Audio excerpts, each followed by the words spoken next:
where is the horse and the rider? Where is the horn that was blowing? We're getting more diversity within this series. They have passed like rain on the mountains, Female dwarf. like wind in the meadow. I hunted, Rob. I hunted to try to find a negative one. The days have gone down in the west, behind the hills, into shadow. A lot of talking about my girl Galadriel.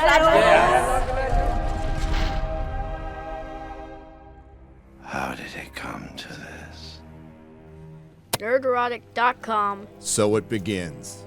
It's official. Amazon has fucked up Lord of the Rings, which is a bit of a problem because according to Media Insider, Amazon Insider says its 1 billion Lord of the Rings series will determine the company's streaming fate. Uh-oh. If it's not the highest performing thing Amazon has ever done, it's a failure, an insider said. Well, after 4 years, $250 million to initially get the rights, and spending ultimately so far $1 billion, including $465 million on the first season, which is $58 million an episode to you and me. All the red flags, including hiring inexperienced ex-employees from Bad Reboot to run your show, JD Payne and Patrick McKay. Ex-Bad Reboot employee and current Rings of Power producer Lindsay, The Lord of the Rings needs to reflect the world of today, and Tolkien fans are racist Weber. The giant red flag of production suspiciously ramping up after the death of the late great Christopher Tolkien, firing and humiliating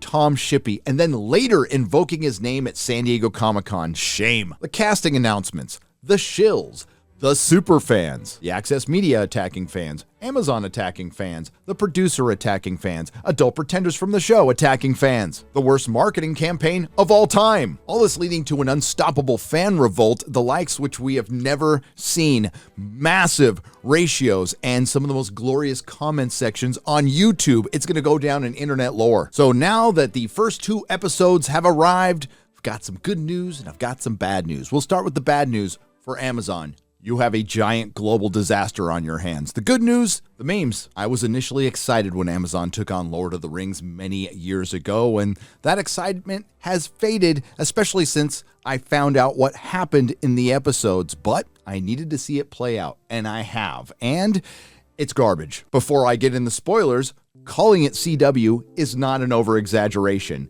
It is some of the worst writing. It is some of the worst acting I have seen since Star Trek Discovery. What there is of the source material in the first 2 episodes is either massively retconned, subverted, or perverted. Large portion of the focus of this show is on made-up, repurposed characters like female Sam, female Frodo, Gandalf not Gandalf, and Dawn Lemonless. What isn't completely atrocious is just bland and boring, and I felt trapped in the movie theater watching this. And this was as predictable as a bad Access Media take. This is quintessential Bad Reboot disciple, mystery box intersectional Tolkien. Hell, you can just remove all the Tolkien lore and it would be generic fantasy show and it would still be bad. There's also the minor problem of having the worst character in the show being your main character, Galadriel the Barbarian. And how's this for a bit of irony? Our modern female badass of empowerment needed therapy to play the role. And we're all going to need therapy after this is all done. To answer the folks that said, well, at least it looked good. I don't know if it looked $60 million an episode good, but I'll give you this.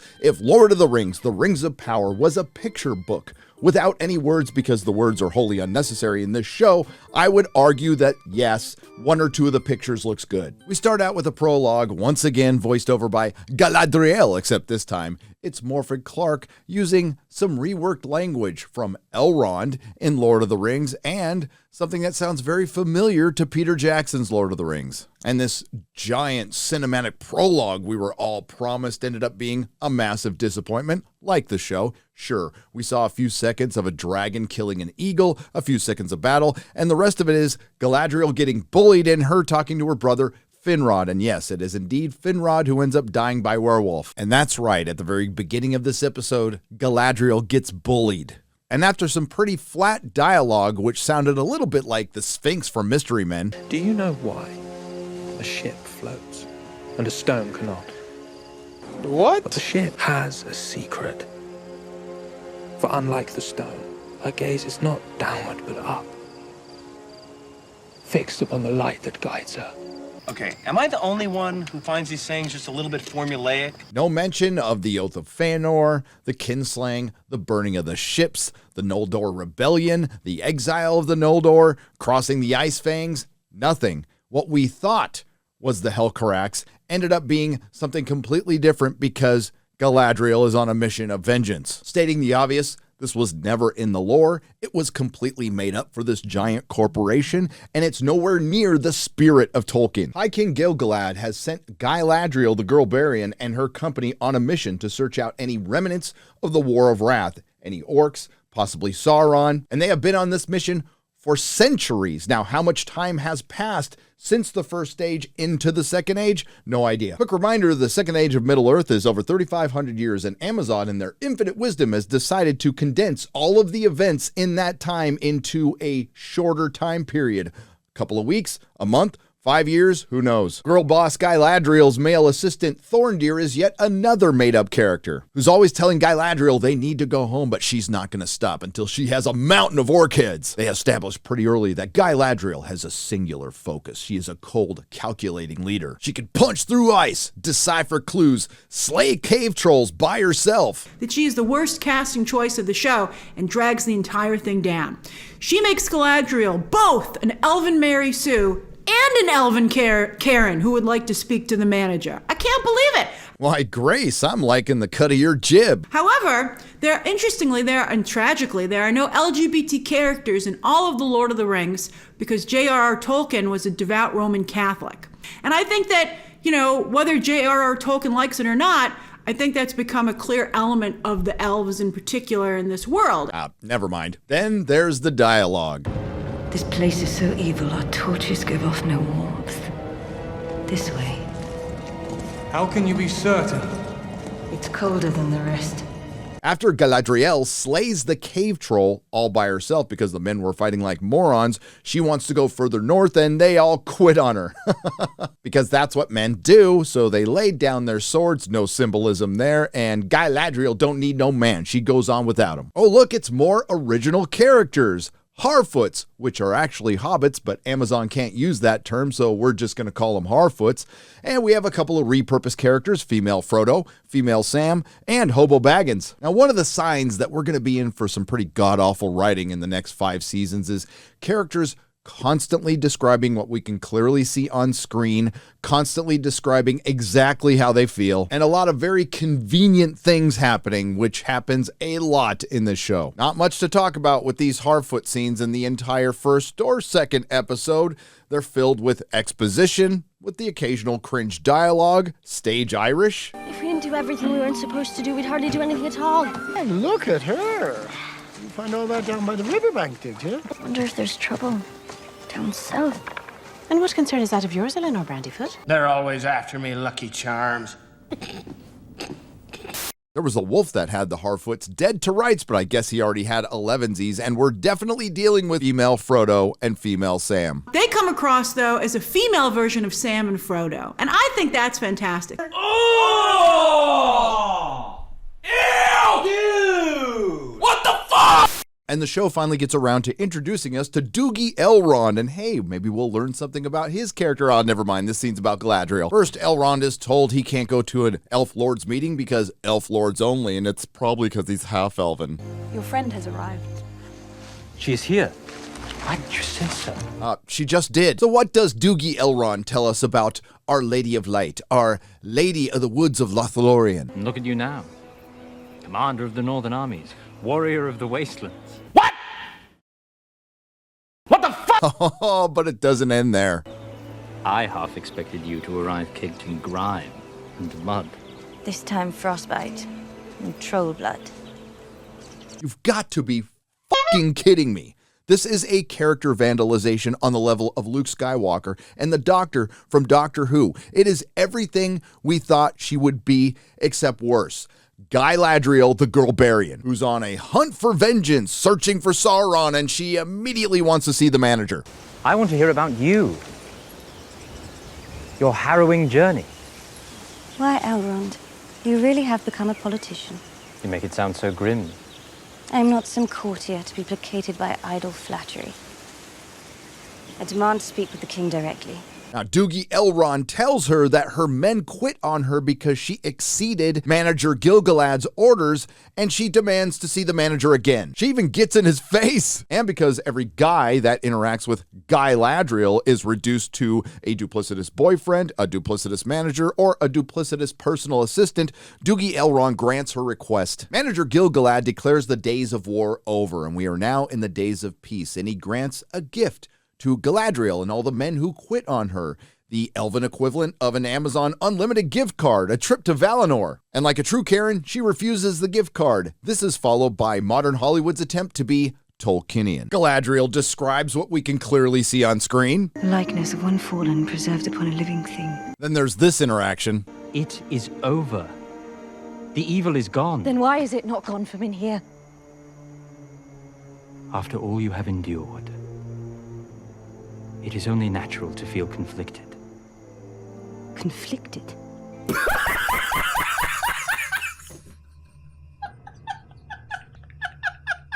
Ladies and gentlemen, I believe Brie Larson has been dethroned. Let us say that all is as you fear, and this enemy is out there somewhere, lying in wait. Do you truly believe seeking him out will satisfy you? That one more orc upon the point of your blade will bring you peace? Apparently over at Amazon, $60 million an episode only gets you horrific writing, overacting, pedestrian, amateur CW. Galadriel is not a commander of the Northern Armies, she's not a warrior of the Wasteland, and she doesn't want to have orc heads on the point of her blade. She's a tortured, battle-hardened warrior with PTSD that we're supposed to feel sorry for. Now, they haven't shown us any of this, but they've certainly spent the entire episode telling us. There's no mystery here. We know Sauron is out there, and apparently so do a couple of other characters, and we'll get to that because it doesn't make things better, it makes things worse. So we're just sitting around waiting for Galadriel to be right. Meanwhile, in the Southlands, it's Guess Who's Coming to Second Breakfast. And if those scenes in the trailer with Don Lemonless chained by the ankles weren't on the nose enough for you, we've got some more. Where was he from? Didn't say east, I think. And what day was he here? Oh, let it go, knife is. It's a bloody patch of grass. The lot you lump us in with died off 1,000 years ago. When are you people gonna let the past go? What do you mean, you people? And after what I am sure was some very necessary exposition mixed in with a message as subtle as a Joe Biden speech, we learn that this is a forbidden love story. You know how I know? I mean, aside from the Access media telling us for the last 6 months and the longing looks between Bronwyn and Arendir in the scene prior, no, they actually tell us. Only twice in known history has a pairing between elves and humans even been attempted, and on each occasion, it ended in tragedy. It ended in death. You need not remind me. Don Lemonless is part of an elven outpost of colonist oppressors, keeping an eye on the southern men who were sympathetic or allies to Morgoth centuries before. Bronwyn is a single mother because Hollywood doesn't have fathers anymore to a son named Theo who has a little treasure, a broken sword with the mark of Sauron on it. And let's get to that mark of Sauron. Yes, the mark of Sauron, not to be confused with the Eye of Sauron. The one we saw on Finrod in the fortress and now on this broken sword. It wouldn't be right here on this map, would it?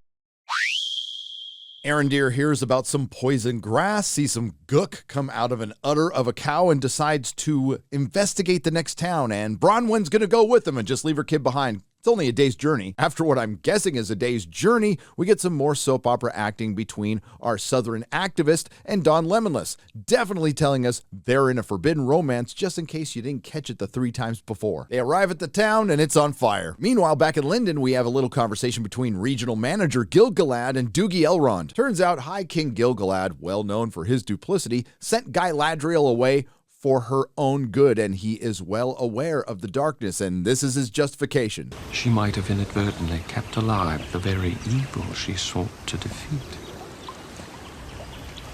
Or the same wind that seeks to blow out a fire may also cause its spread. Your temper is very quick, my friend. But until you learn to master your rage... Your rage will become your master? That's what you were gonna say, right? Right? Not necessarily. Then we meet Grandma Brimbor. Then a comet flies over all of our characters, showing us that they're all in the same timeline. It also doesn't make us think at all of Game of Thrones Season 2. Female Frodo finds Gandalf not Gandalf. Now these scenes are intercut with Galadriel sailing to Valinor with all the men who quit on her. And the writers were so proud of this piece of dialogue from the beginning of the episode, they decided to recall it here. Do you know why a ship floats and a stone cannot? Do you know why a ship floats and a stone cannot? I don't know, Amazon. Why does a dumpster fire burn and a toilet flush? High Regional Manager Gilgalad picks up a leaf with cancer, and oh, he should have listened to Galadriel. Speaking of Galadriel, she and all the men who quit on her were armored up on a boat sailing to Valinor, and then they take off the armor. Then she jumps out of that boat because she can't give up her mission of vengeance to have a nice leisurely swim in the Sundering Seas a good 100, 200, 300 miles away from Middle-earth. Here on this map is roughly where Galadriel decided to take a nice leisurely swim, and keep in mind, Arda is supposed to be flat right now. So at this point, Galadriel doesn't have 3 brothers, she has 1. She doesn't have a husband. She wasn't exiled. She decided to leave on her own. Tolkien's lore at this point has been reduced to minor Easter eggs. We'll get back to Galadriel's strategy of jumping out of a boat and taking a leisurely swim across the ocean in just a moment. So as we transition into the second episode, we need to acknowledge the title of the first, The Shadow of the Past. Sheer fucking hubris. The second chapter of the Fellowship of the Rings, and quite frankly, the most important, according to not only yours truly and probably every Tolkien fan, along with real Tolkien scholar, you know, the one that Amazon fired, and Tolkien himself. Because this is mystery box bullshit storytelling, we have a mystery, and we're meant to believe that either Gandalf, not Gandalf, is Sauron, or Theo, Bronwyn's son. After unfortunately watching each show a couple of times, I have to say they managed to make the second one slower. It's a competition between the Harfoot scenes or the Guess Who's Coming to 11Z scenes that will put you to sleep faster. Female Frodo and female Sam find Gandalf, not Gandalf, and manage to make him look more homeless. Oh, and how do I know he's Gandalf?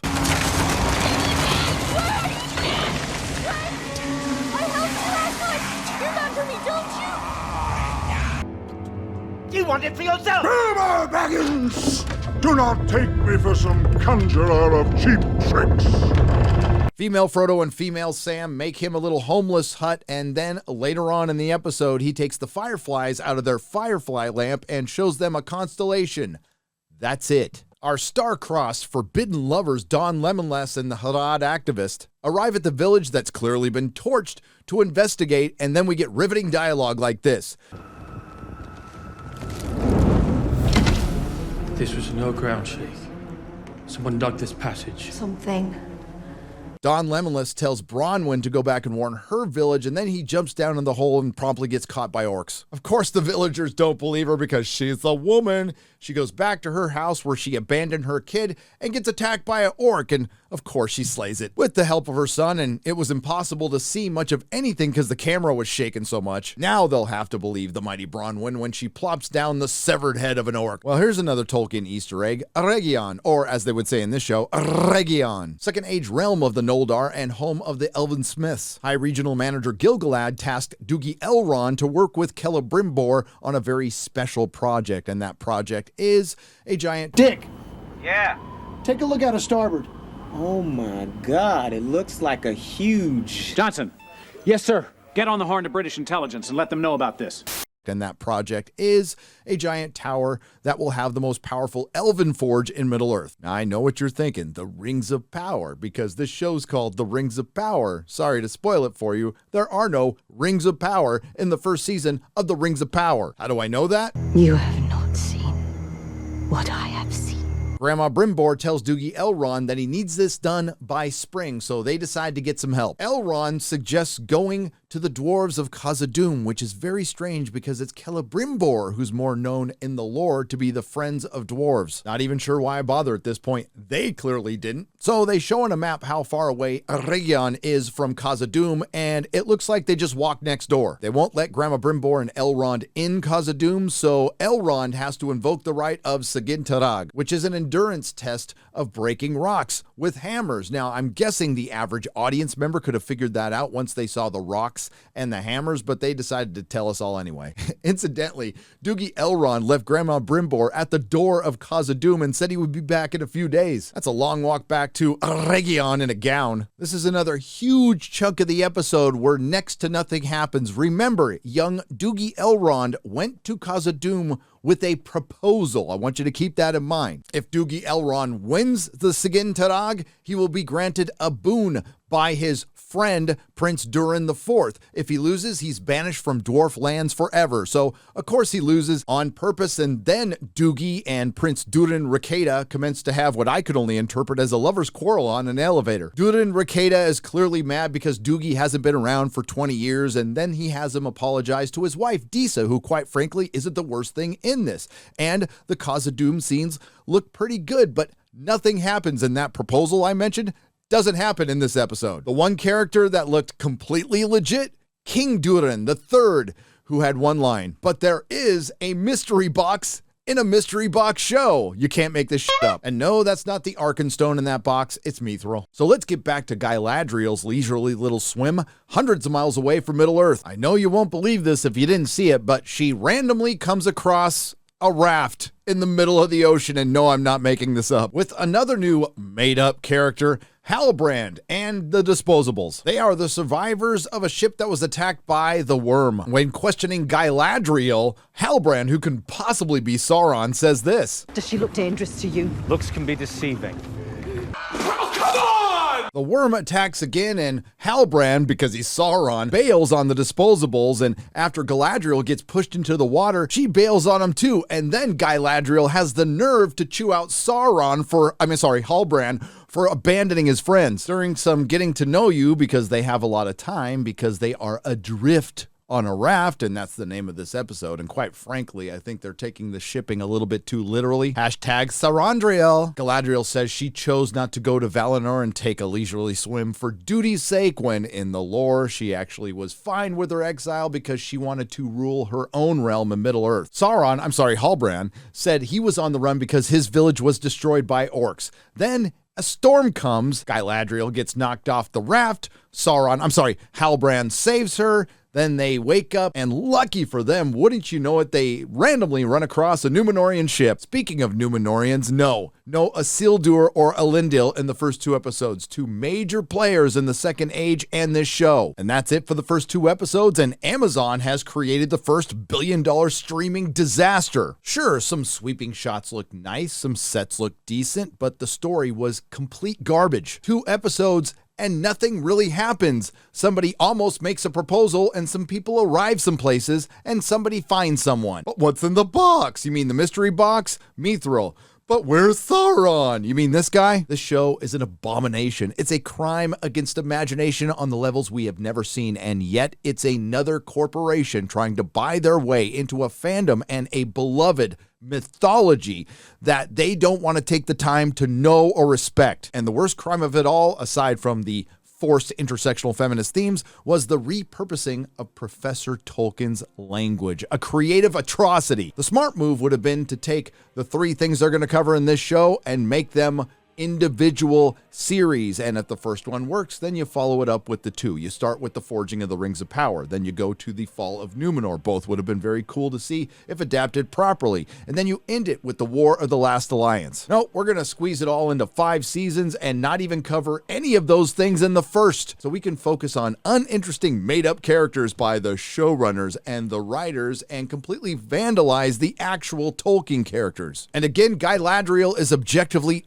awful in the Rings of Power, and if anybody's hoping for any kind of character arc, it's not happening in season 1. And there's 6 episodes and 4 more seasons to go, and you might have seen the best of the lot. That's why it's not a surprise Amazon turned off reviews for the Rings of Power for 72 hours to avoid review bombing, because they know they have a poorly written, poorly acted, poorly executed, bad streaming show that's getting eviscerated now that people have actually seen it, because, as usual, the fans were right all along. Still, it will be spun that it's our fault somehow. Last time I checked, none of us produced, directed, wrote, or acted in any of these episodes or hired ex-Bad Reboot employees. But we did make Tolkien's world worth lots of money, so go ahead. Try to make it our fault. I wish I would have seen this with Star Wars, Star Trek, Doctor Who, etc., but I guess it was all part of a process that's led us here, where the buck stops. The Tolkien fan. You, my friends, have shown your quality the very highest. If you like what you heard, please like, share, and subscribe. If you didn't like what you heard, I thank you for listening this long. I will see you in the next video. Nerdrotic.com. Cast it into the fire! Destroy it!